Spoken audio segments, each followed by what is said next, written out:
see parity plus ebooks being a little bit more robust. A lot of questions about mobile here. Sorry, guys. John Corcoran in San Francisco says, interesting on the growth of mobile. Other than making your website or blog capable of being viewed on a mobile device, how else do you think the shift to mobile will affect all of us who engage in business? You know, John, so let me just say that again. How do you think the shift to mobile will affect those of us engaging in business? You know, John, I think that's a huge question, and I don't know. But here's the thing. In the early days of the web, people basically put their printed material or their kind of offline stuff and put it on a website saying, I've got a website now. And we finally realized that websites did something different. They had an interactive component to it. They had comments. They had, other features to it that we didn't realize in the early days. And so I think it's going to be something substantially different than simply making your website web-enabled or mobile-enabled.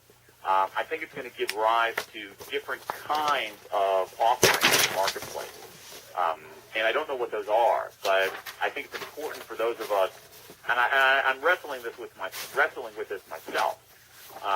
That is, I don't think that being able to read, say, my blog on a mobile device is that significant. I do think that there might be another way for me as a writer to convey my ideas to people on mobile devices that is something we don't really have a word for yet.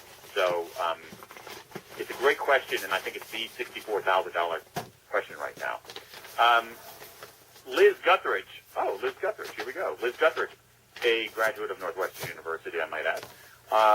With the fast move to mobile, will we all become more consumers of information rather than creators? Or will creators be working on short creations? Will tweets be the new magazine articles? Great question. So we'll become consumers of information rather than creators. I don't think so, and my response to that is Instagram. Okay? So there's a purely mobile, not purely, but almost entirely mobile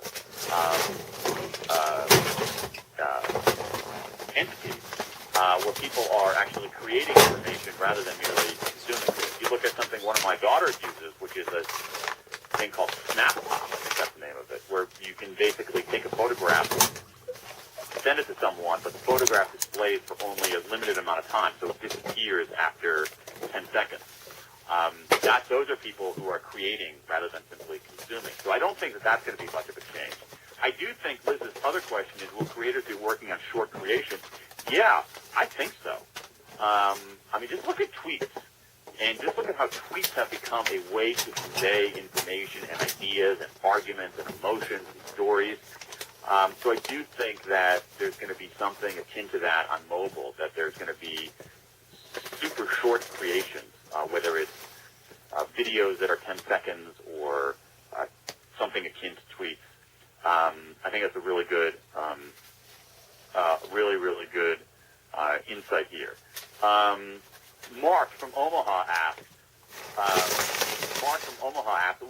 we're gonna wrap up here, guys, in about 2 minutes, unfortunately, because I want to respect your New Year's Day time. Mark from Omaha asks, what are your thoughts on the fear-mongers about the collapse of the U.S. economy? Okay, fear-mongering. Let's talk about fear-mongering here for a second. It's a mixed bag. Here's the thing. The U.S. economy is not going to collapse. Bigger worry. That's not the big worry for the U.S. economy. One of the things that's interesting is that if you look throughout U.S. history, there have always been people who have argued very persuasively at the moment that the United States is on the edge of permanent, inexorable decline. And those people have always been wrong. Doesn't mean they're always going to be wrong, but they've always been wrong so far. So I don't put their track record is pretty horrendous.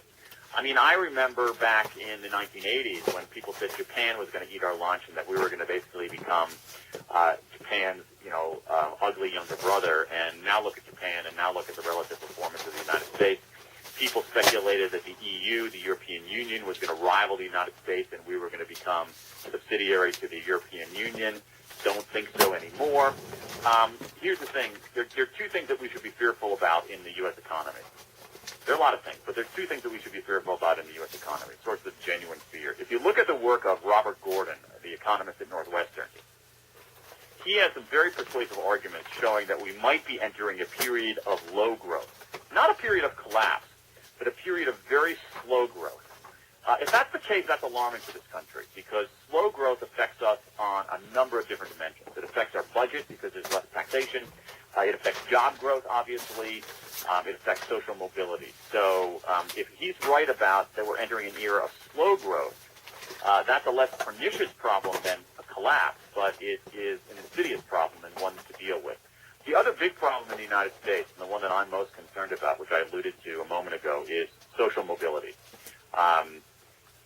I fear that we run the risk, we're not there yet, of becoming like Brazil 50 years ago. That we have a small sliver of people who are doing exceptionally well and living the good life, and a lot of people who are struggling and being left behind. That has never been what this country was about. In fact, the United States has been built and has grown very much on the opposite of that promise.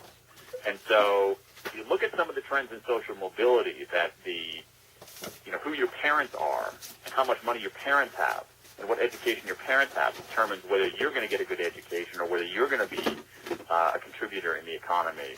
That should alarm us. And so, and that's connected to slow growth. So those are the two things that I would worry about. But the idea that America is going to decline is, I think, just the facts don't support that. Let me look for a couple more here and see what we can find here. There's so